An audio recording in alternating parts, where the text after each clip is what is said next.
अब यहां से टाइप को चेंज कर रहे हैं, अभी तक केवल फॉर्मूले पे बेस्ड सवाल थे, अब यहां से टाइप को चेंज कर रहे हैं, बताओ। हाँ शुभम, वही हम कह रहे थे। जी स्टूडेंट, बताइएगा इस सवाल का क्या आंसर होगा। देखो सब लोग कंसेप्ट समझेंगे, कंसेप्ट, सभी लोग कंसेप्ट समझेंगे, कंसेप्ट। और ये कंसेप्ट पूरे चैप्टर में इस्तेमाल होगा, जरा प्यार से समझिएगा। देखिए अक्सर आप देखते हैं कि इंसान इंसान क्रिएटिव आदमी है, एक फिगर को पिघला के दूसरी फिगर बना देता है।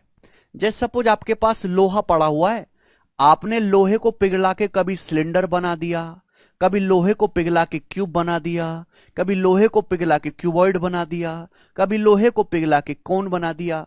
तो इंसान एक फिगर को पिघला के दूसरी फिगर में कन्वर्ट कर सकता है। जब भी आप एक फिगर से एक आकृति को पिघलाकर दूसरी आकृति में बदलते हैं तो वॉल्यूम यानी कि आयतन सेम रहता है।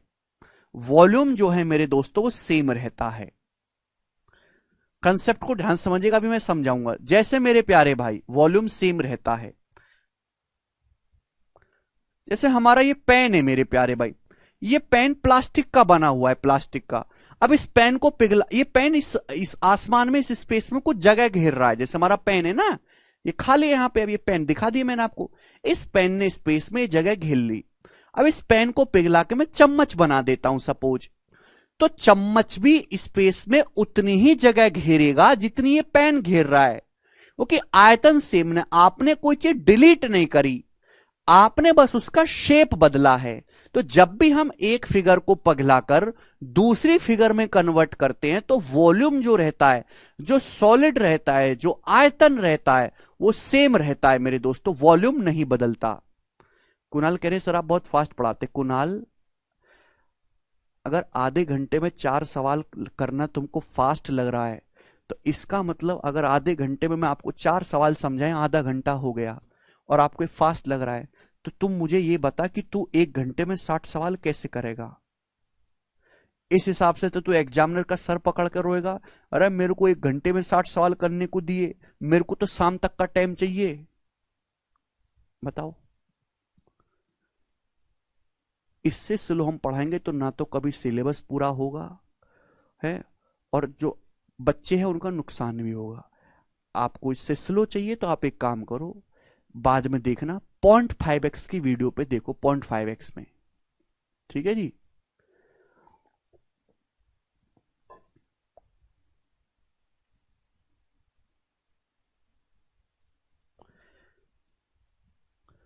जब तुम आधे घंटे में 4 सवाल सीखने की ताकत नहीं रख रहे हो तो तुम कैसे पेपर में 1 घंटे में 60 सवाल करने की कैपेसिटी रख पाओगे, बताइएगा मुझे, ये बता दो।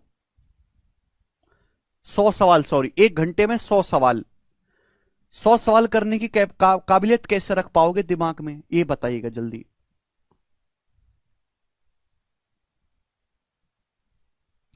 ऐसे लोगों की जरूरत नहीं है डिपार्टमेंट में, इतने स्लो आदमियों की डिपार्टमेंट में जरूरत नहीं है जो आधे घंटे में 4 सवाल ना समझ पाते हों। इससे बढ़िया मोदी जी क्या करें, इन सरकारी लोगों को हटाओ, प्राइवेट आदमी को 5,000 की तनख्वाह पे रख दो, वो भी तुम्हारे बराबर काम कर देगा। फायदा क्या हुआ तुमको हायर करने का, बताइए। 5,000 की तनख्वाह पे हायर ना कर लें इसलिए फिर सरकार।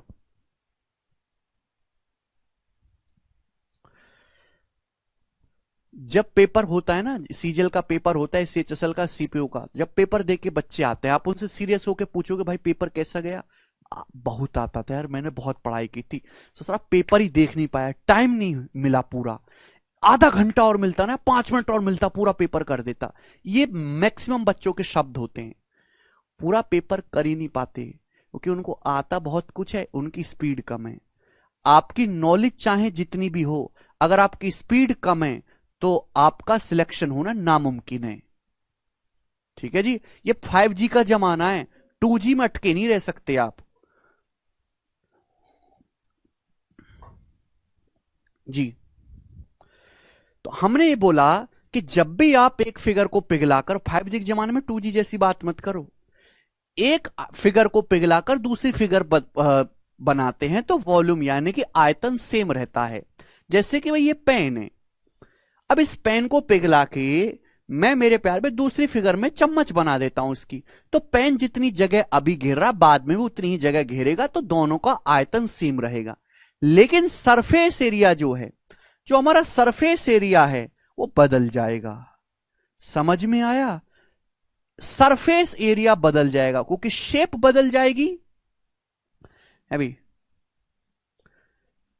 तो मेरे दोस्तों शेप बदल जाएगी। शेप शेप समझ रहे हैं भाई? पेन ऐसा दिख रहा है, चम्मच किसी और रूप की दिखेगी। तो पेन के सरफेस अलग हैं, चम्मच के सरफेस अलग हैं। तो सरफेस का स्ट्रक्चर बदल जाने की वजह से टोटल सरफेस एरिया बदल जाएगा, लेकिन वॉल्यूम सेम रहेगा। सभी को कंसेप्ट क्लियर हुआ कि जब भी मेरे दोस्तों हम एक फिगर को पिघलाकर दूसरी फिगर में कन्वर्ट करते हैं तो आयतन सेम रहता है, लेकिन सरफेस एरिया जो है वो बदल जाता है, क्योंकि अभी इसका सरफेस पेन जैसा है, बाद में चम्मच जैसा बन जाएगा। तो सरफेस का जब स्ट्रक्चर ही बदल गया, उसका रूप ही बदल गया, तो सरफेस एरिया भी अलग हो जाएगा। ठीक है ना? इसी कंसेप्ट पे बेस्ड सवाल पेपर में पूछे जाते हैं, जैसे दोस्तों हम आपसे यहां पर पूछ रहे हैं। ठीक है ना? ये बताइएगा जी स्टूडेंट, इस सवाल का क्या आंसर है? 13 नंबर सवाल बोलो। बोला 3 सॉलिड आयरन क्यूब हैं, 3 लोहे के छोटे छोटे क्यूब हैं जिनकी एज है 4, 5 और 6 सेंटीमीटर। इनको पिघला के एक नया क्यूब बनाया जाता है। 62 centimetre cube of the melted material is lost due to improper handling. अब देखिए, जब भी हम एक फिगर को पिघला के दूसरी फिगर में बदलते तो कुछ सामग्री खराब हो जाती है। तो ऐसा करने के प्रोसेस में 62 सेंटीमीटर क्यूब जो हमारा मटेरियल है वो खराब हो गया है ना, वो जो है खराब हो जाता है। तो जो नया क्यूब बनेगा, जो नया क्यूब बनेगा, उस नए क्यूब का होल सरफेस एरिया बोले या टोटल सरफेस एरिया बोले, एक ही बात है बच्चों। नए क्यूब का टोटल सरफेस एरिया क्या होगा? ध्यान सुनेगा। आपके पास 3 क्यूब हैं, उनकी साइड है 4 सेंटीमीटर, 5 सेंटीमीटर, 6 सेंटीमीटर। इन तीनों को पिघलाकर एक बड़ा क्यूब बनाया जाता है। मैंने मान लिया कि इस नए क्यूब की जो साइड है जो आप पिघलाकर बना रहे वो ए है, लेकिन ध्यान रखिएगा कि इस पिघलाने के प्रोसेस में 62 सेंटीमीटर क्यूब मेटल खराब हो गया, भाई गिरा दिया किसी आदमी ने। तो आप मुझे बताओ कि नए क्यूब की साइड क्या होगी? तो क्या करेंगे बच्चे इस सवाल को सॉल्व करने के लिए? वॉल्यूम को बराबर करेंगे। समझ में? वॉल्यूम को बराबर। तो भाई छोटे छोटे क्यूब है, इनकी साइड है 4, 5 और 6। तो क्यूब का वॉल्यूम क्या होगा मेरे दोस्तों? तीनों क्यूब का volume 4 cube plus 5 cube plus 6 cube, ये हो जाएगा मेरे दोस्तों। आप बोलोगे हाँ जी सर, तीनों क्यूब का टोटल वॉल्यूम ये होगा मिलाकर। तो 4 का क्यूब 64 होता है बच्चों, 5 का क्यूब 125 होता है, 6 का क्यूब 216 होता है। तो कितना बन जाएगा बच्चों? 216 प्लस 64 280। 280 में हम 125 जोड़ेंगे तो 20 जोड़ते 300, 405। तो तीनों क्यूब का मेरे दोस्तों जो टोटल वॉल्यूम है वो 405 सेंटीमीटर क्यूब बनेगा। तीनों क्यूब को अगर आप पिघलाओगे तो टोटल वॉल्यूम 405 बनेगा। अब इसमें से 62 सेंटीमीटर क्यूब मेटल लॉस्ट हो गया। 62 सेंटीमीटर क्यूब जो है वो मेटल आप जो है पिघलाया जैसे आपने, वो गिर गया मेरे दोस्तों जमीन पे, खराब हो गया। तो बचा कितना? बचा जी आपका 343। 5 में से 2 गया 3, 40 में 6 गया 343। रिमेनिंग बचा 343 सेंटीमीटर क्यूब। इसका आपने क्या बना दिया? क्यूब बना दिया। रिमेनिंग मेटल से आपने क्या बना दिया? क्यूब बना दिया। तो इस क्यूब की साइड क्या रही होगी बच्चों? भाई हमने क्यूब की साइड को ए मान लिया है, तो जो क्यूब बनेगा उस क्यूब का वॉल्यूम 343 होगा।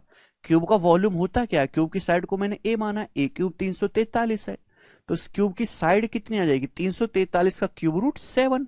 दोनों तरफ से क्यूब रूट ले लेंगे, तो क्यूब की साइड बच्चों 7 आ गई। समझ में आ गया? आप बोलोगे हाँ जी सर।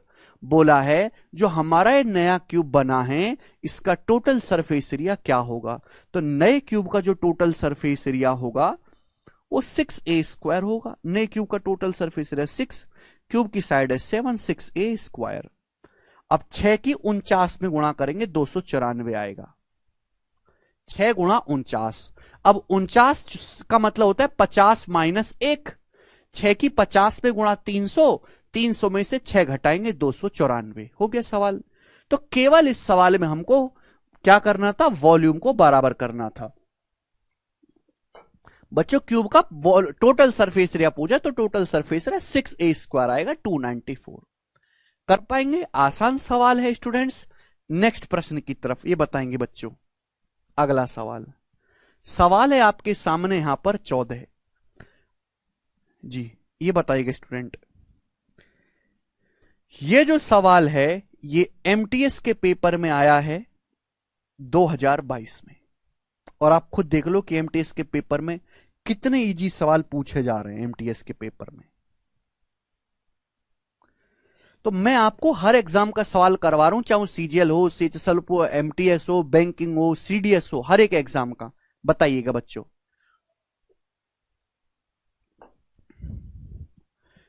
तीन छोटे क्यूब हैं जिनकी साइड है 3, 4 और 5। इनको पिघलाकर एक बड़ा क्यूब बनाया जाता है। तो आपसे पूछा है what is the ratio of total surface area of smaller cube. छोटे क्यूब के सरफेस एरिया और बड़े क्यूब के टोटल सरफेस एरिया का रेशियो क्या है बच्चों, क्या है रेशियो, ये आपसे पूछा गया है। तो बच्चों पहले आप मुझे ये बताओ कि बड़े क्यूब की साइड क्या होगी। आपके पास 3 क्यूब हैं, उनकी साइड है 3, 4, 5। इनको पिघलाकर मेरे दोस्त एक बड़ा क्यूब बनाया गया है। तो मैंने ये मान लिया कि बड़े क्यूब की जो साइड है वो ए है, बड़े क्यूब की साइड है स्टूडेंट्स वो ए है। तो पिघलाओगे तो वॉल्यूम बराबर कर देते हैं भाई। 3 का क्यूब 27 क्यूब का वॉल्यूम होता है, साइड का क्यूब, प्लस 4 का क्यूब 64, प्लस 5 का क्यूब 125, तीनों क्यूब का वॉल्यूम हो गया। पिला के बड़ा क्यूब बनाया, बड़े क्यूब की साइड है ए, तो बड़े क्यूब का वॉल्यूम होगा ए क्यूब मेरे दोस्तों। ठीक है भाई, ये कितना आएगा 180 और 20 200 और 7 4 11 5 16 216 आएगा। इन तीनों का सम आएगा 216, यानी कि ए क्यूब 216 आ गया मेरे प्यारे भाई। तो यानी कि बड़े क्यूब की साइड आएगी 6, 216 6 का क्यूब होता है, दोनों तरफ से क्यूब रूट ले लेंगे, क्यूब बड़े क्यूब की साइड 6 आ गई। समझ में आया? आप बोलोगे हाँ सर। इसको अपने दिमाग में बिठा लो, इसको ना रट लो, ज्यादातर ये डाटा इस्तेमाल होता है। अगर हम 3 4 5 को पिघलाएंगे ना, 3 4 5 को पिघलाएंगे तो जो बड़ा क्यूब बनेगा उसकी साइड 6 होगी। 3 4 5 6 दिमाग में बिठा लीजिए। 3 4 5 बड़े क्यूब का बनेगा 6। लेकिन इतना सिंपल सवाल नहीं है, एमटीएस है बेटा, बढ़िया है। इसके आगे पूछा, बोला है छोटे क्यूब और बड़े क्यूब के टोटल सरफेस एरिया का रेशियो। इसको आगे भी सवाल बना दिया उसने, बोला है what the ratio of total surface area of the smaller cube. 3 ये जो छोटे छोटे क्यूब हैं, इन तीनों क्यूब के सरफेस एरिया का सम, और ये जो बड़ा क्यूब बना है इन बड़े क्यूब के सरफेस एरिया का रेशियो बताइएगा मेरे दोस्तों। रेशियो तीनों क्यूब के सरफेस एरिया का सम और ये जो बड़ा क्यूब है इस बड़े क्यूब के सरफेस एरिया का रेशियो बताओ। अब आप मुझे एक बात बताओ, मुझे निकालना है रेशियो। रेशियो यानी कि अनुपात। रेशियो में जो सेम चीजें होती है वो कट जाती हैं। ध्यान से सुनिएगा। अगर मैं आपसे कहूं मेरे प्यारे भाई कि टोटल सरफेस एरिया, क्यूब का टोटल सरफेस एरिया होता है 6a²। मुझे करना क्या, मुझे हर क्यूब का टोटल सरफेस एरिया निकालना है। तो टोटल सरफेस एरिया निकालने के लिए मैं फॉर्मूला लगाऊंगा 6a²। जब मैं रेशियो लूंगा तो ये 6 एक कांस्टेंट नंबर है, 6 एक कांस्टेंट नंबर है, ये रेशियो लेते टाइम कट ही जाएगा। कट जाएगा कि नहीं? अरे जब मैं अनुपात लूंगा तो ये 6 तो कट ही जाएगा ना रेशियो बनाते समय, इसकी कोई जरूरत ही नहीं है। समझ में आया? क्लियर है सर? ये क्यूब रूट कैसे आया? बेटा आया नहीं है, याद है 6 का क्यूब 216। कैसे आया, कैसे आया, याद करो। 6a²। समझ में आया? आप बोलोगे हाँ जी सर बिल्कुल सही। तो यानी कि 6 तो कांस्टेंट है, टोटल सरफेस एरिया डिपेंड करता है साइड के स्क्वायर पे। अगर आपको सरफेस एरिया का रेशियो निकालना है तो बड़ा सिंपल सा है, केवल साइड के स्क्वायर का रेशियो ले लो, केवल भुजाओं के स्क्वायर का रेशियो ले लो। 6 की कोई मतलब ही नहीं है, क्योंकि जब आप इन सबका सरफेस एरिया निकालोगे तो 6a² फॉर्मूला लगाओगे, रेशियो लोगे 6 कट ही जाएगा, 6 गया भाड़ में। तो सरफेस एरिया 6 तो एक फिक्स नंबर है, सरफेस एरिया डायरेक्टली प्रोपोर्शनल होता है साइड के स्क्वायर पे। तो आप केवल जो भुजा हैं उनके वर्ग का अनुपात ले लो। बस छोटे क्यूब की साइड 3 है तो इसका स्क्वायर 3² है भाई, इसकी साइड 4 है 4 स्क्वायर, इसकी साइड 5 है 5 स्क्वायर। ये हो गया मेरे दोस्तों तीनों क्यूब का टोटल सरफेस एरिया। बड़े क्यूब की साइड है 6, तो बड़े क्यूब का 6 स्क्वायर। ये डायरेक्ट आ गया मेरे प्यारे भाई, तो मुझे ज्यादा 3-5 नहीं करना पड़ा, ज्यादा लिखना नहीं पड़ा। समझ में आया? आप बोलोगे हाँ जी सर। तो सरफेस एरिया जो होता है वो साइड का स्क्वायर पे डिपेंड करता है।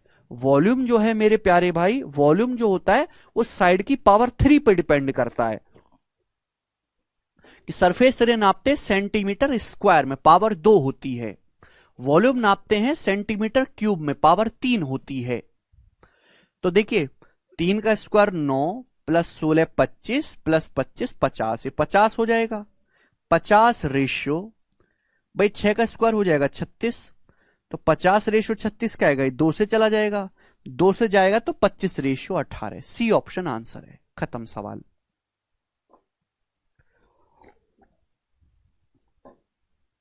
समझ पाए?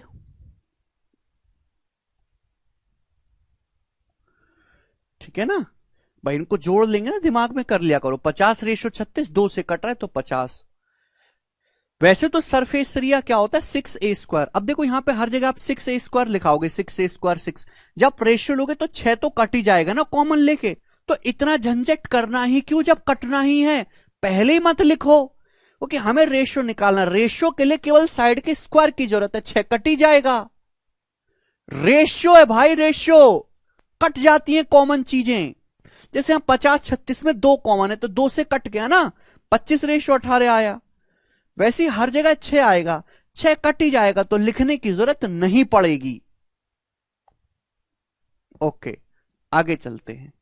ये बताइएगा मेरे दोस्तों, बहुत प्यारा सवाल है, जबरदस्त क्वेश्चन, वेरी वेरी इंपॉर्टेंट सवाल।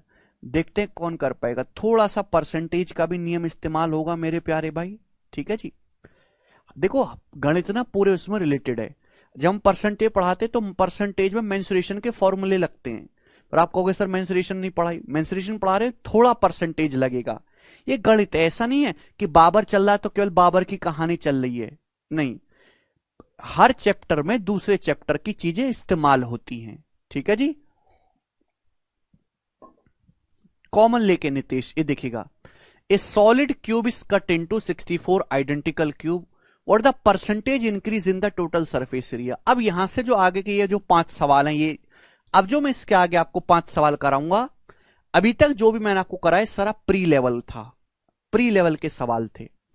अब ये जो आगे के मैं 5 सवाल कराऊंगे सारे के सारे मेंस लेवल के हैं। देखो बच्चों, मैं जानता हूं कि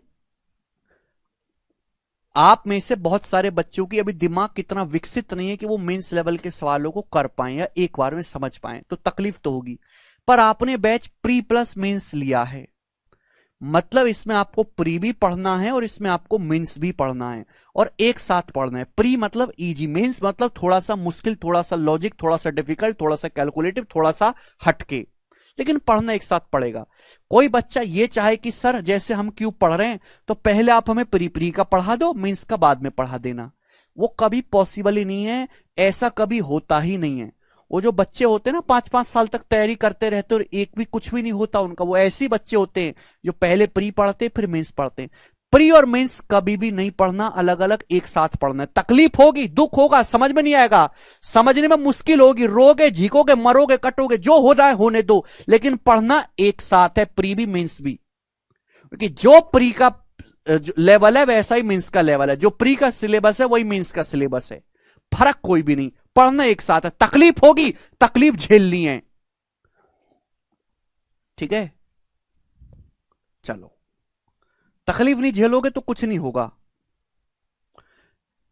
आपके पास एक क्यूब है, ध्यान से सुनिएगा, इस क्यूब को काटकर 64 छोटे छोटे क्यूब बना दिए, तो भैया टोटल सरफेस एरिया में कितने परसेंट की वृद्धि होगी, ये सवाल है। क्या आप मेरे क्वेश्चन को समझे? कि भाई जैसे आपके सामने क्यूब है, ये वाला क्यूब बना लेता हूं मैं आपके सामने, ठीक है।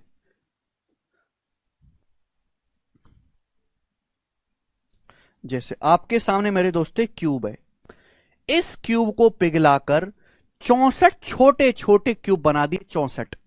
इस प्रकार से मेरे प्यारे भाई, ऐसे कट करा आपने, अभी ये खटैक, ये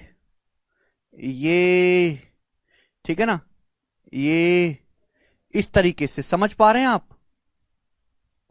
64 छोटे छोटे क्यूब बना दिए इस तरीके से काट के, ऐसे बना जाते हैं। समझ में आया जी? दिखाई दे रहा बच्चों आपको? आप बोलोगे हाँ जी सर। तो टोटल सरफेस एरिया कितना परसेंट बढ़ जाएगा? इसका मतलब यह है कि पहले तो था एक ही क्यूब, पहले तो था मेरे दोस्तों हमारे पास एक बड़ा क्यूब, फिर हमने बना दिए 64 छोटे छोटे क्यूब। तो बड़े क्यूब का जो सरफेस एरिया था और ये 64 छोटे छोटे क्यूब का जो सरफेस एरिया है वो कितना परसेंट बढ़ गया बड़े क्यूब से? ये सवाल पूछा गया। देखो बड़ा प्यार से मैं आपको समझाऊंगा, थोड़ा सा ध्यान से सुनिएगा, दिमाग लगाना पड़ेगा। क्यूब का जो वॉल्यूम होता है वो होता है साइड का क्यूब। क्यूब का जो टोटल सरफेस एरिया होता है वो होता है 6a²। फॉर्मूला होता है 6a²। 6 एक कांस्टेंट है। हम बात करते हैं रेशियो में। सरफेस एरिया डिपेंड करता है साइड के स्क्वायर पे। जितनी बड़ी साइड होगी सरफेस एरिया उतना ज्यादा होगा, जितनी छोटी साइड होगी सरफेस एरिया कम होगा। तो वॉल्यूम निर्भर करता है साइड की पावर 3 पे, सरफेस एरिया डिपेंड करता है साइड की पावर 2 पे। आपके पास एक बड़ा क्यूब है, इसको पिघलाकर 64 छोटे छोटे क्यूब बनाएंगे। मैं ये मान लेता हूं कि हर छोटे क्यूब का है भाई, हर छोटे क्यूब का मेरे दोस्तों वॉल्यूम 1 है, हर छोटे क्यूब का आयतन 1 है। तो आप मुझे बताओ बड़े क्यूब का आयतन कितना होगा? जवाब दो। बड़े क्यूब का वॉल्यूम क्या होगा? जवाब दीजिएगा। एक क्यूब है, उसको पिघलाकर 64 छोटे छोटे क्यूब बनाएंगे, तो बड़े क्यूब का वॉल्यूम 64 होगा। अगर हर छोटे क्यूब का 1 है वॉल्यूम, तो 1 1 1 1 1 1 करके कितना हो गया? 64 हो गया। तो बड़े क्यूब का वॉल्यूम 64 रहा होगा। 64 के हमने 64 बराबर टुकड़े कर दिए, तो हर एक क्यूब का वॉल्यूम आ गया 1 1 1 1 1 1 1 1 1। तो बड़े क्यूब का वॉल्यूम अगर 64 है तो हर छोटे क्यूब का वॉल्यूम 1 है। ये बात समझ में आ गई? वो जमाने बीत के जब हम एक्स मान के करते थे, जब हम 100 मान के करते थे। आज 5G का जमाना है भैया, 6G टेस्टिंग चल रही है, तो 1 मान के करते हैं। हमने मान लिया कि हर छोटे क्यूब का जो आयतन है वो 1 है। तो ऐसे छोटे छोटे 64 क्यूब हैं, तो 64 क्यूब का वॉल्यूम क्या होगा मेरे दोस्तों? 64 हो जाएगा। तो बड़े क्यूब का वॉल्यूम 64 रहा होगा, उसके हमने 64 बराबर टुकड़े कर दिए। ठीक है। अगर वॉल्यूम का रेशियो 64 रेशियो 1 है तो साइड का रेशियो क्या होगा? बड़े क्यूब की और एक छोटे क्यूब की साइड का रेशियो क्या होगा? वॉल्यूम होता है साइड का क्यूब। अगर मुझे साइड का रेशियो निकालना है तो वॉल्यूम का क्यूब रूट लेना पड़ेगा, घनमूल करना पड़ेगा। 64 का क्यूब रूट 4, 1 का क्यूब रूट 1। 1 की एक अच्छी बात यह कि 1 की कितनी पावर करो 1 होता है। बड़े क्यूब की साइड 4 रही होगी, 4 का क्यूब करने पर 64 आएगा। छोटे क्यूब की 1 रही होगी, 1 का क्यूब करने पर 1 आएगा। तो साइड का रेशियो 4:1 आ गया। समझ में आ गया? आप बोलोगे हाँ जी सर बिल्कुल सही। बड़े क्यूब की और जो छोटा क्यूब हम बना रहे हैं उनकी साइड का रेशियो 4:1 आ गया मेरे प्यारे भाई। ठीक है। हमसे यह पूछा है कि टोटल सरफेस एरिया कितना परसेंट बढ़ जाएगा। तो क्वेश्चन सॉल्व करने के लिए आपको चाहिए टोटल सरफेस एरिया का रेशियो।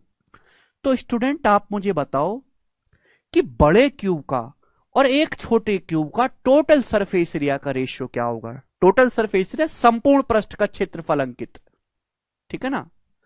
बताओ टोटल सरफेस एरिया निकालना है तो साइड के रेशियो का स्क्वायर करना है। अगर साइड का रेशियो 4:1 है तो टोटल सरफेस एरिया निकालने के लिए साइड के रेशियो का स्क्वायर यानी कि वर्ग करना है। तो 4 का स्क्वायर 16 और 1 का स्क्वायर 1। इसका मतलब मेरे प्यारे भाई मैं ये कह सकता हूं कि अगर बड़े क्यूब का टोटल सरफेस एरिया 16 है, अगर बड़े क्यूब का टोटल सरफेस एरिया 16 है तो हर छोटे क्यूब का सरफेस एरिया 1 है।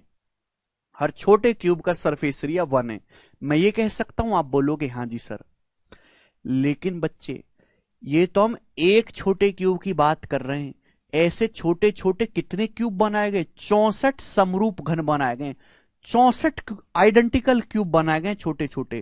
भाई बड़ा क्यूब तो एक ही है, बड़े क्यूब का टोटल सरफेस एरिया 16, एक छोटे क्यूब का सरफेस एरिया है 1। 1 1 सरफेस एरिया के 64 छोटे क्यूब हैं। तो 64 क्यूब का सरफेस एरिया कितना होगा भाई? मल्टीप्लाई बाई 64, 64 से गुणा करनी पड़ेगी। आप बोलोगे हाँ जी सर बिल्कुल सही। यानी कि बड़े क्यूब का अगर टोटल सरफेस एरिया 16 है तो छोटे छोटे ऐसे 64 क्यूब हैं, तो 64 क्यूब का सरफेस एरिया कितना होगा? Multiply by 64। यानी कि मेरे दोस्तों अगर बड़े क्यूब का सरफेस एरिया 16 है तो छोटे छोटे 64 क्यूब हैं, 64 क्यूब का सरफेस एरिया 64 हो गया। कितने गुना है मेरे दोस्तों? 4 गुना है, 4 गुना। 16 से 64 कितने गुना? 4 गुना। यानी कि सरफेस एरिया 4 गुना हो गया, 4 गुना। अगर सरफेस एरिया 4 गुना हुआ है तो कितना परसेंट बढ़ा है? 300% बढ़ा है, 300%। यही सवाल का आंसर है। अगर कोई चीज 4 गुना होती है तो 300% बढ़ती है। मैं आपसे कहूं, आपके पिताजी की सैलरी डबल हो गई, आपके पिताजी की सैलरी दुगना हो गई, दुगना। यानी कि 100 बढ़ी कितनी? 100% बढ़ी। आपके पिताजी की सैलरी 3 गुना होगी तो बढ़ी कितनी? 200% बढ़ी। आपके पिताजी की सैलरी 5 गुना हो गई तो बढ़ी कितनी? 4 गुना बढ़ी, 400%। समझ में आया? आप बोलोगे हाँ जी सर। तो यहां सरफेस एरिया 4 गुना हो गया मेरे प्यारे भाई। सर कैसे टोटल सरफेस एरिया 16 होगा? 96 होना चाहिए ना। अरे यार तुम कैसे बालको, मैं यहां सरफेस एरिया नहीं निकालना, सरफेस एरिया का रेशियो निकाल लो। रेशियो समझते हो कि नहीं? क्या होता है रेशियो? रेशियो नहीं दिखाई दे रहा भाई। यहां भी 6 से गुणा करोगे, यहां भी 6 से गुणा करोगे, सरफेस एरिया निकालने में वो 6 कटी जाएगा, तो उसको लिखने की जरूरत नहीं है। क्यों नहीं समझते आप इस बात को?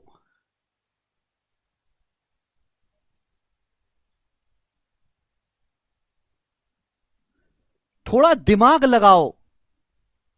रेशियो मतलब समझते हैं क्या होता है?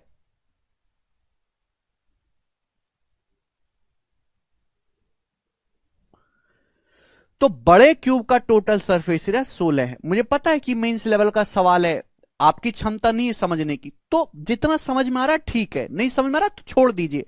3 महीने बाद, 2 महीने बाद अपने आप आ जाएगा समझ में। जरूरी नहीं कि जो चीज आज समझ में ना आई तो आप उसको रोने बैठ जाओ। 1 महीने बाद, 2 महीने बाद अपने आप समझ जाओगे। ठीक है भाई? हम यहां पे सरफेस एरिया मोरिया नहीं निकाल रहे, हम यहां पे रेशियो निकाल रहे हैं कि बड़े क्यूब का छोटे क्यूब का सरफेस एरिया का रेशियो, अनुपात क्या है। ठीक है भाई? तो साइड का रेशियो 4:1 आप जानते हैं। टोटल सरफेस एरिया का फॉर्मूला होता है 6 स्क्वायर। अब 6 तो अपने आप पे कांस्टेंट है, जब मैं रेशियो निकालूंगा तो 6 कट जाएगा, क्योंकि टोटल सरफेस एरिया डिपेंड करता है साइड के स्क्वायर पे। अगर मैं साइड का स्क्वायर कर दूं तो टोटल सरफेस एरिया का रेशियो आ जाएगा, डायरेक्ट रेशियो, रेशियो आएगा, रेशियो। तो अगर बड़े क्यूब का टोटल सरफेस एरिया 16 है तो छोटे क्यूब का 1 आएगा। लेकिन ऐसे छोटे छोटे 64 क्यूब बनाए गए, 64। एक क्यूब का सरफेस एरिया 1 आया है, ऐसे 64 क्यूब हैं, तो 64 क्यूब का कितना होगा? 64 से गुणा कर देंगे। यानी कि बड़े क्यूब का सरफेस एरिया 16 है तो 64 छोटे छोटे क्यूब का सरफेस एरिया 64 हो गया। 16 से 64 कितने गुना है? 4 गुना है। तो सरफेस एरिया 4 गुना हो गया, बढ़ा कितना? 300%। ठीक है जी? सुनते नहीं है आप, केवल बोर्ड पे लिखी हुई चीजों को देखते रहते हैं। सुना भी करो कि हम कह क्या रहे हैं, ये बताइएगा जी। एक और सवाल देखो, जैसे आप सवाल नंबर स्टूडेंट आपके सामने, एक और सवाल 16 नंबर क्वेश्चन, दिमाग लगाने वाला है, मुश्किल नहीं है बिल्कुल भी, दिमाग लगाने वाला है। बताइएगा, बोला एक सॉलिड क्यूब है जिसका वॉल्यूम है 13,824। इसको पिघलाकर 8 क्यूब बनाए गए हैं इक्वल वॉल्यूम के, 8 छोटे छोटे क्यूब बना दिए बराबर वॉल्यूम के। तो आपसे पूछा ओरिजिनल क्यूब के surface area and the ratio of the surface area of original cube, original cube के surface area to the sum of surface area of 3 of smaller cube, और 3 छोटे छोटे क्यूब के सरफेस एरिया के सम का ratio बताना है। कृपया सवाल को ढंग से पढ़ें, बार बार पढ़ें। सॉल्यूशन से कहीं ज्यादा इंपॉर्टेंट है सवाल समझना। आपके पास एक क्यूब है जिसका आयतन 13,824 है, इसको पिघलाकर एक छोटे छोटे 8 क्यूब बना दिए। क्या कर दिया? एक ठोस घन है, उसको 8 छोटे छोटे घन में बांट दिया गया, बराबर आयतन के, बराबर साइज के छोटे छोटे 8 क्यूब बना दिए। पूछा ओरिजिनल क्यूब के सरफेस एरिया, और जो छोटे छोटे हमने क्यूब बनाए, कितने बनाए? 8 बनाए। वैसे तो 8 नहीं, छोटे छोटे 3 जो क्यूब हैं उनके सरफेस एरिया का सम का रेशियो आपको बताना है। ठीक है जी, ध्यान सुनिएगा, चलेगा। देखिए, जब आपसे रेशियो पूछा है तो इस एग्जैक्ट डाटा की कोई जरूरत नहीं, आप रेशियो के सवाल को रेशियो से ही कर सकते, बस थोड़ा दिमाग लगाओ। आपके पास एक बड़ा क्यूब है, बड़ा क्यूब, ठीक है ना, बड़े क्यूब को पिघलाकर 8 छोटे छोटे क्यूब बनाए गए। तो मैं ध्यान देता हूं एक छोटे क्यूब पर, एक छोटे क्यूब पे ध्यान दो आप। हर चीज को मैं बड़ा डिटेल में लिख रहा हूं। पेपर में ये सब लिखने लगोगे तो पेपर में 5 सवाल ही होंगे, 95 छोड़ के आओगे अगर पेपर में इतना लिखोगे, लेकिन आपको समझाने के लिए लिखना पड़ता है। एक बड़ा क्यूब है, उसको पिघलाकर छोटे छोटे 8 क्यूब बनाए गए। मैं एक ही छोटे क्यूब पे ध्यान दूंगा, 8 का क्या करूंगा, 8 से गुणा कर दूंगा बाद में। तो सपोज देखिए, जब भी हम पिघलाकर फिगर बनाते तो आयतन सेम रहता है। भाई मैंने ये मान लिया कि जो हमने छोटा क्यूब बनाया, छोटे क्यूब का वॉल्यूम 1 है। छोटे छोटे जो क्यूब बने, बड़ा क्यूब है, इसको पिघलाकर हमने छोटे छोटे 8 क्यूब बना दिए, 8। हर क्यूब का वॉल्यूम 1 मान लिया, तो 1 1 1 1 1 1 वॉल्यूम के 8 क्यूब बना दिए मेरे दोस्तों। तो अगर छोटे क्यूब का वॉल्यूम 1 है तो बड़े क्यूब का वॉल्यूम कितना होगा? 8 होगा कि नहीं होगा? आप बोलोगे हाँ जी सर 8 होगा। ये हो गया कि नहीं हो गया? तो अगर मैं बड़े क्यूब और एक ही छोटा क्यूब, ऐसे छोटे छोटे 8 क्यूब बनाएंगे, एक छोटे क्यूब की साइड का रेशियो निकालूं, साइड, ए मतलब साइड, तो साइड का रेशियो क्या होगा? आप जानते हैं कि वॉल्यूम होता है साइड का क्यूब। तो अगर मुझे साइड निकालने तो वॉल्यूम का क्यूब रूट लेना पड़ेगा, साइड निकालने तो दोनों तरफ से क्यूब रूट लेना पड़ेगा। 8 का क्यूब रूट 2 होता है, 2 का क्यूब 8 होता है, 1 का क्यूब रूट 1, 1 का क्यूब करने पर 1 आता है। तो बड़े क्यूब और एक छोटे क्यूब की साइड का रेशियो 2:1 आ गया। समझ में आ गया? आप बोलोगे हाँ जी सर। अब हम बात करते हैं टोटल सरफेस एरिया की, कि बड़े क्यूब के टोटल सरफेस एरिया और जो एक छोटा क्यूब बना है उसके सरफेस एरिया का रेशियो क्या होगा? रेशियो सरफेस एरिया का फॉर्मूला होता है 6a², लेकिन 6 छोड़ो कि रेशियो में 6 कट ही जाना है। सरफेस एरिया डायरेक्टली प्रोपोर्शनल होता है, अनुक्रमानुपाती होता है a² के, होता है प्रोपोर्शनलिटी का साइन, डिपेंड करना a² के। यानी कि मेरे प्यारे भाई, अगर मैं साइड के रेशियो का स्क्वायर करूंगा तो डायरेक्ट बड़े क्यूब और एक छोटे क्यूब के सरफेस एरिया का रेशियो आ जाएगा। भाई बड़े क्यूब की साइड 2 है तो सरफेस एरिया आएगा 2 का स्क्वायर 4। छोटे क्यूब की साइड 1 है तो छोटे क्यूब का सरफेस एरिया आएगा 1 का स्क्वायर 1, 1 का स्क्वायर 1 ही आएगा। तो यानी कि मैं ये कह सकता हूं कि अगर बड़े क्यूब का टोटल सरफेस एरिया बच्चों 4 है, बड़े क्यूब का टोटल सरफेस एरिया 4 है, तो एक छोटे क्यूब का सरफेस एरिया 1 है। ये मैंने निकाल लिया यहां से। सारा कुछ मैंने रेशियो से करा है, कैलकुलेशन की कोई जरूरत नहीं। बड़े क्यूब का टोटल सरफेस एरिया अगर 1 है तो जो एक छोटा क्यूब बना है, एक छोटा क्यूब, उसका सरफेस एरिया 1 है। आपको लेना है बड़े क्यूब के सरफेस एरिया और 3 छोटे क्यूब के सरफेस एरिया के सम का रेशियो। एक छोटे क्यूब का सरफेस एरिया 1 है, ऐसे 3 छोटे छोटे क्यूब, 3 छोटे छोटे क्यूब का सरफेस एरिया आएगा 1 गुणा 3। कृपया सवाल से पढ़ो, ऐसा मेरे को करने के लिए सवाल ने उकसाया है कि एक छोटे क्यूब का सरफेस एरिया 1 है तो 3 छोटे क्यूब का सरफेस एरिया का सम हो जाएगा 1 + 1 + 1 यानी कि 3। तो बड़े क्यूब के सरफेस एरिया और 3 छोटे क्यूब के सरफेस एरिया का अनुपात आ जाएगा 4:3। 4:3 इस सवाल का आंसर है बी। क्यूब का कटिंग वाला सवाल है ये, कटिंग वाला। मेंस का, प्री में नहीं आते बेटे ऐसे सवाल, मेंस में ही आते हैं। प्री में तो ज्यादातर सीधे फॉर्मूले वाले सवाल ही आते हैं, मेंस में ही ज्यादा क्रिएटिव होता है। इस वाले सवाल को देखो जरा आप, आंख बंद करके आपको सोचना है, आंख बंद करके। मैं आपसे पूछना चाहूंगा कि चलो इस सवाल को पहले आप खुद से करने की कोशिश करो, खुद से।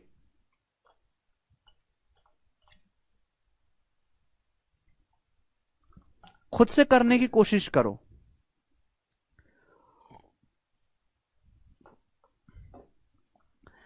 अगर आप शुरू से लेकर आखिर तक पढ़ेंगे बिना किसी अपने आप को डाइवर्ट किए हुए, तो धीरे धीरे आपको जो है आपकी स्किल बढ़ेगी सोचने की, लेकिन पढ़ना पड़ेगा।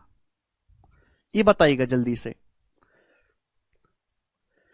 एक सॉलिड क्यूब है जिसकी साइड 8 सेंटीमीटर है, ठीक। It is cut along diagonals और top face to get 4 equal part. इसको विकर्ण के अलोंग काटा जाता है, विकर्ण ऊपरी सतह के विकर्ण पर काटा जाता है, जिससे 4 बराबर भाग हो जाते हैं। हर भाग का ईच पार्ट का टोटल सरफेस एरिया पूछा है। बच्चों ये टोटल सरफेस एरिया का क्या मतलब होता है, मैंने आपको अच्छी तरीके से समझाया कि किसी भी फिगर में जितनी भी सरफेस होते हैं, हर सरफेस के एरिया को ऐड कर लो, वो बनेगा टोटल सरफेस एरिया। जब भी हम किसी फिगर को कट करते हैं, जब भी हम किसी फिगर को कट करते हैं मेरे दोस्तों, कट करते हैं, कट करने पर हमेशा टोटल सरफेस एरिया बढ़ता है। कट करने पर हमेशा सरफेस एरिया बढ़ता है, इंक्रीज होता है मेरे दोस्तों। ध्यान से सुनेगा। आप कहोगे सर कैसे? देखिए बच्चों, ये जितनी भी फिगर हैं सब सरफेस से मिलके बनती हैं, जितनी भी फिगर हैं सरफेस से मिलके बनती हैं। भाई जैसे मोबाइल फोन है, मोबाइल फोन का एक सरफेस, एक सतह है, ये मोबाइल फोन की एक सतह है, ये सतह है, ये सतह है, इन जिसको भी आप टच कर सकते हो एक सरफेस है, सरफेस, ये सब सरफेस है। बहुत सारे छोटे छोटे सरफेस होते हैं। जब भी आप कट करते हो, जैसे मोबाइल फोन को बीच में से काटोगे आप, तो जब आप इसमें से कट करोगे तो कट करने पर नए सरफेस पैदा होंगे। जब भी आप किसी फिगर को काटते हो, जैसे आप देखते हो फर्नीचर काटते, जो कारपेंटर बड़े लोग होते हैं फर्नीचर काटते हैं, तो फर्नीचर काटने पर नए सरफेस पैदा होते हैं। जब नए सरफेस पैदा होंगे तो छूने के लिए हमें और सरफेस मिलेंगे, तो सरफेस एरिया बढ़ेगा कि नहीं बढ़ेगा? आप खुद सोचो कि आपके पास एक लकड़ी का टुकड़ा है, उसको बीच में से आरी से काट दिया, तो भाई छूने के लिए और नए सरफेस पैदा हो जाएंगे ना। आंख बंद करके सोचो, तो जब नए सरफेस पैदा हो जाएंगे तो सरफेस एरिया बढ़ जाएगा। समझ में आया? आप बोलोगे हां जी सर बिल्कुल सही। तो जब भी हम कोई भी फिगर हो कैसे भी कट करेंगे तो हमेशा नए सरफेस पैदा होंगे, जहां से कट होगा वहीं सरफेस बन जाएगा और सरफेस एरिया पहले की तुलना में बढ़ जाएगा। ठीक है?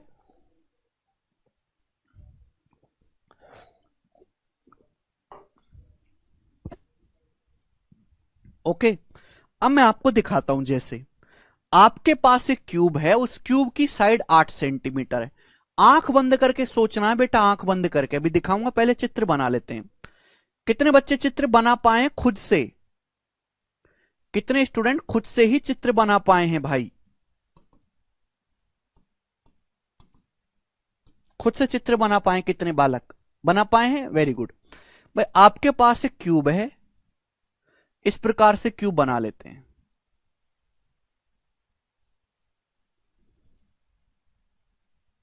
इस क्यूब की जो साइड है मेरे दोस्तों 8 सेंटीमीटर है, 8। तो आप मुझे बताओ इस क्यूब का टोटल सरफेस एरिया क्या होगा? तो इस क्यूब का टोटल सरफेस एरिया, साइड 8 है, 6a स्क्वायर, 6a स्क्वायर, ये होगा क्यूब का टोटल सरफेस एरिया। अब इसके टॉप फेस को डायगोनल के अलोंग काटा गया है, 4 बराबर पार्ट मिल गए। सुनेगा मेरे प्यार भी, सभी लोग ध्यान सुनेगा ध्यान से। डायगोनल के अलोंग काटा गया है, मतलब आंख बंद करो, आंख लोग, आपके पास एक ऐसे सामने देखो एक पनीर का टुकड़ा रखा हुआ, पनीर का टुकड़ा, और आप उसको चाकू से ऐसे काट देते हो। पनीर का टुकड़ा है, क्यूब शेप में, चाकू से ऐसे काट दो। ये टॉप फेस है, ऊपरी सतह है, यहां पे लिखा हुआ है साफ साफ, सवाल को पढ़ो, टॉप फेस है।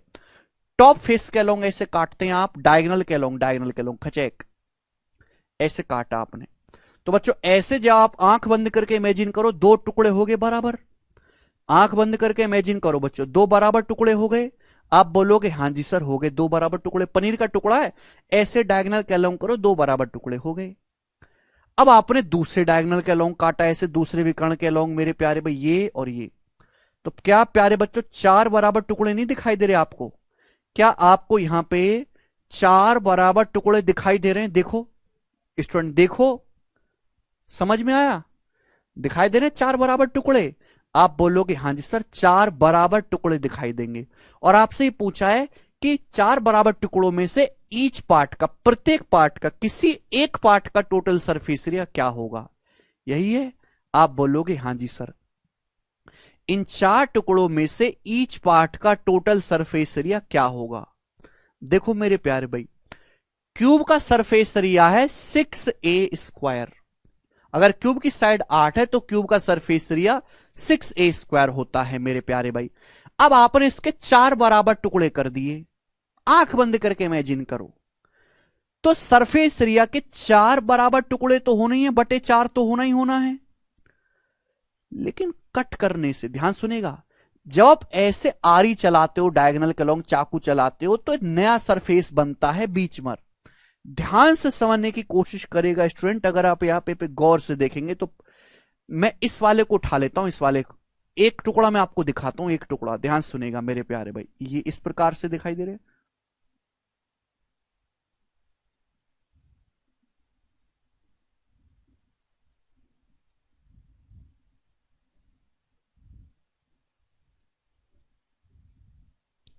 ये ऐसे दिखाई देगा हर एक टुकड़ा। तो आपको लग रहा है कि जब मैं आरी से कट करता हूं, तो जहां मैं कट कर रहा हूं चाकू से, आरी से, तो एक सरफेस बन रहा है। तो ये जो है मेरे दोस्तों, ये सरफेस नया बना है, ये पहले नहीं था भाई। 4 बराबर टुकड़े तो हो ही गए, जो एरिया था पहले से वो तो है ही मेरे प्यारे भाई। ये सरफेस तो नया बन गया ना, ये और ऐड करना पड़ेगा। आपको यहां पे गौर समझना चाहिए कि ये 2 रेक्टेंगल हैं, ये 2 आयत हैं। आंख बंद करके सोचो बेटा, आंख खोल के नहीं दिखाई देगा। ये 2 आयत नए पैदा हो गए, पहले नहीं थे, कट करने की वजह से आए। ये डायगोनल पे जब मैं कट करता हूं तो नया सरफेस पैदा हुआ, नया सरफेस पैदा हुआ। ये 2 मेरे प्यारे भाई, यहां पर ये 2 रेक्टेंगल नए बने। इन 2 रेक्टेंगल का एरिया मुझको ऐड करना पड़ेगा भाई, ऐड करना पड़ेगा। इन 2 रेक्टेंगल का एरिया मुझको ऐड करना पड़ेगा। बात समझ में आई है? लॉजिकली सोचो जरा, आंख बंद करके सोचो। हाँ, ये एक टाइप का प्रिज्म बन गया सुमित, वेरी गुड। ठीक है भाई। तो आपके पास एक क्यूब है, क्यूब की साइड है 8, तो क्यूब का सरफेस एरिया होगा 6a²। आपने इसके 4 बराबर टुकड़े कर दिए तो सरफेस एरिया का भी बट्टे 4 हो जाएगा। लेकिन जो आप कट करते हो, जैसे आपके पास पनीर का टुकड़ा रखा, आपने चाकू से काटा, तो अमरूद ही काट लो, अमरूद को बीच में से काटोगे तो नया सरफेस बनेगा ना।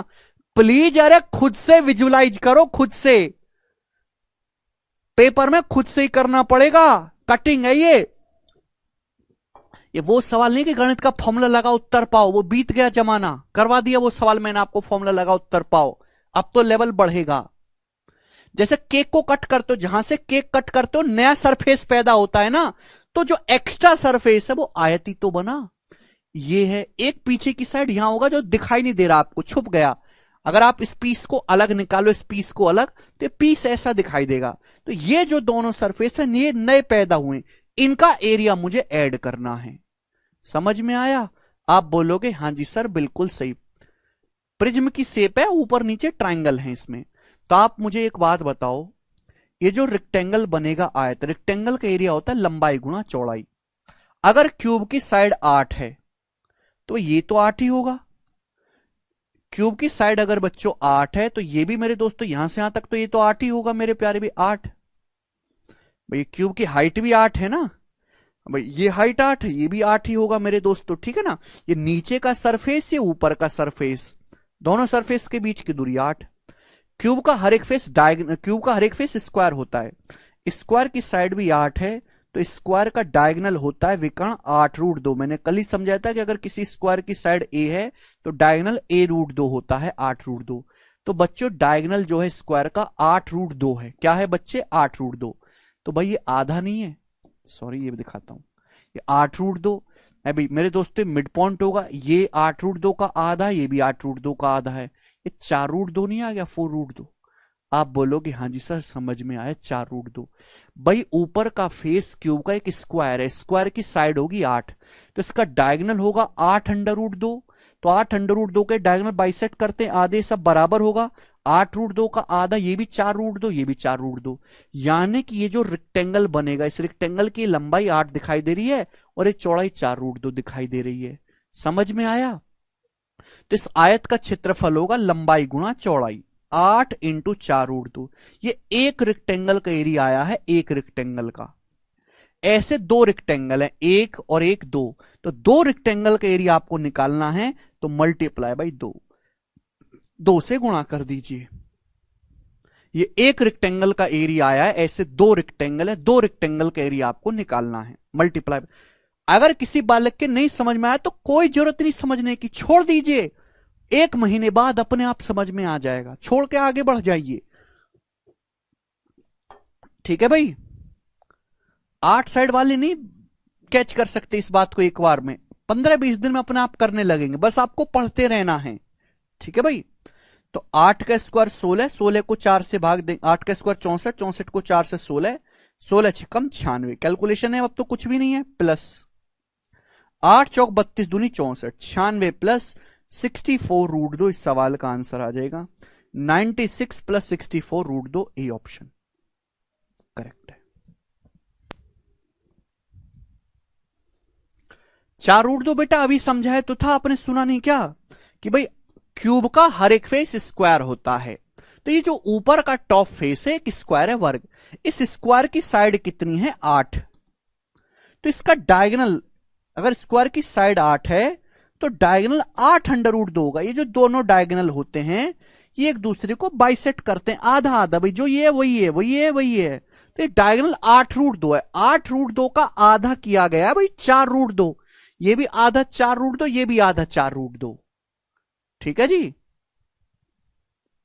समझ में आया?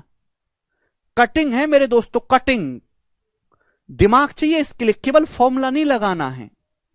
ठीक है जी,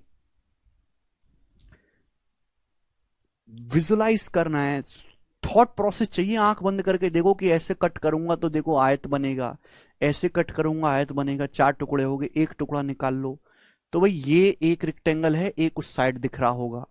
ठीक है भाई, बहुत प्यारा सवाल है, जबरदस्त। देखो मैंने अलग भी आपको एक टुकड़ा रख के दिखा दिया, समझ में? अब पहली बार पढ़ रहे हैं ऐसी चीजें, पहली बार आपने कटिंग का कोई सवाल करा जीवन में, जीवन में पहला सवाल करा ना किसी फिगर को काटने वाला, थोड़ा सा तकलीफ होगा, आगे आगे आप सीखने लगोगे, चिंता मत करो।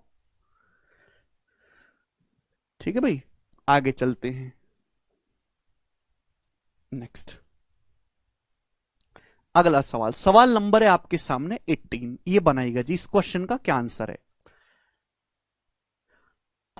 Total surface area but by 4 कैसे हुआ? हाँ जी, देखिए आपके पास क्यूब है, क्यूब की साइड है 8, क्यूब का सरफेस एरिया 6a² है।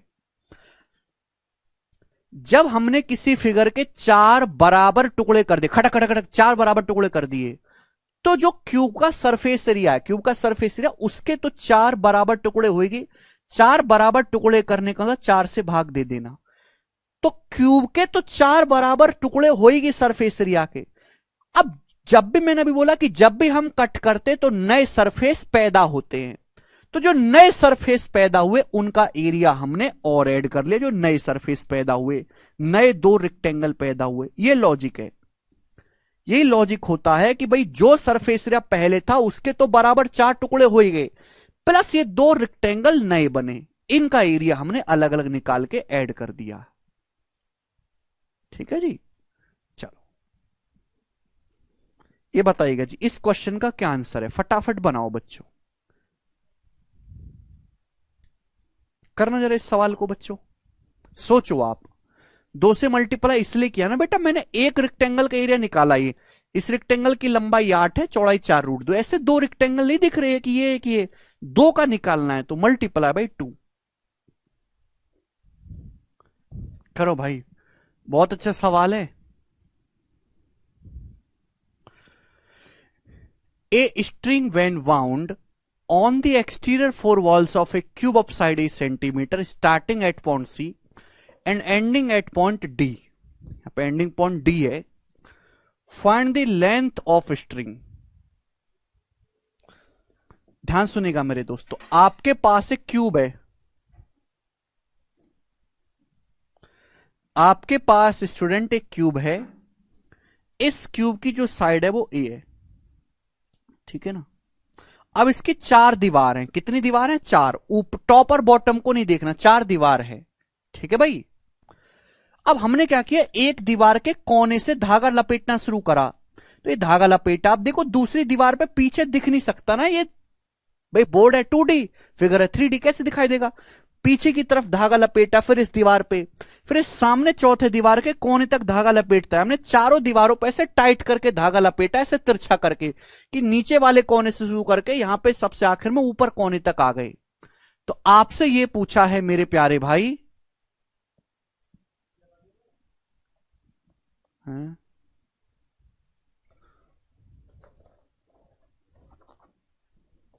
अरे यार ये तो सब गड़बड़ हो गया किशोर।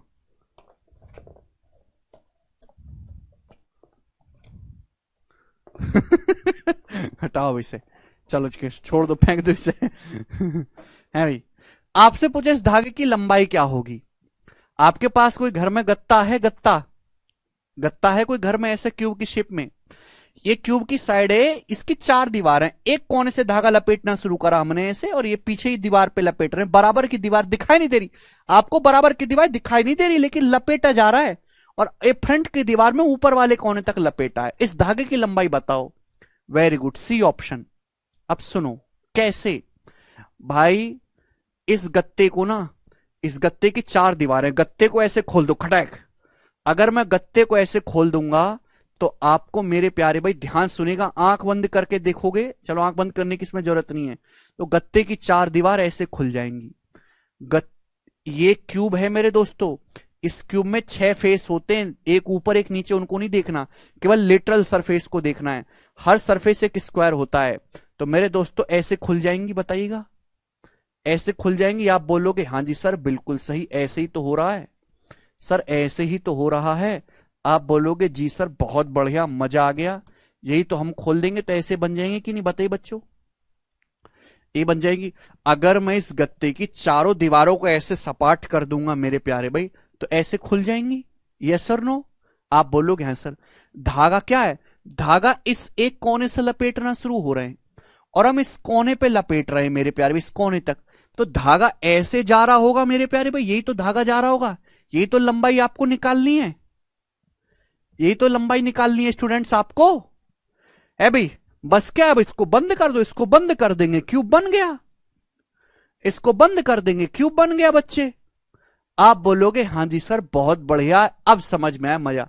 भाई ये गत्ता समझो, गत्ता है ना, ऐसे आपने खोल दिया इसको, धागा एक कोने से लपेट के इस दूसरे सबसे आखिर में ऊपरी कोने तक ले जा रहे हैं, एक नीचे वाले कोने से ऊपर के कोने तक ले जा रहे हैं, समझा। तो धागा ऐसे ही तो जा रहा होगा, ये इसी की लंबाई निकालनी है, क्या नहीं निकाल सकते भाई। अगर क्यूब की साइड ए है तो ये भी ए हो गया, ये भी ए हो गया, ये भी ए हो गया, ये भी ए हो गया, तो ये ए ए ए ए 4 बार, ये 4 ए नहीं आ गया, ये 4 ए नहीं आ गया मेरे दोस्तों। आप बोलोगे हाँ सर 4 ए आ गया, ए ए ए 4 ए 4 ए, ठीक है भाई, समझ गए बच्चों। ये क्यूब की साइड कितनी है मेरे दोस्तों, स्मॉल है।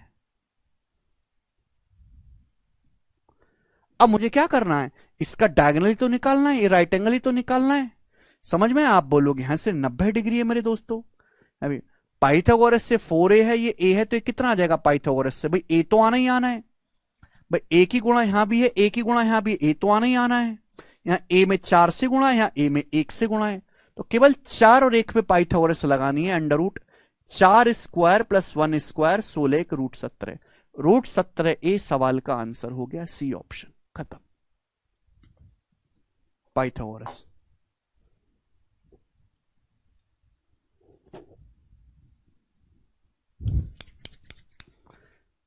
इतना इजी सवाल था, लेकिन कितना कठिन लग रहा था मेरे प्यारे भाई, ठीक है ना, चलेगा।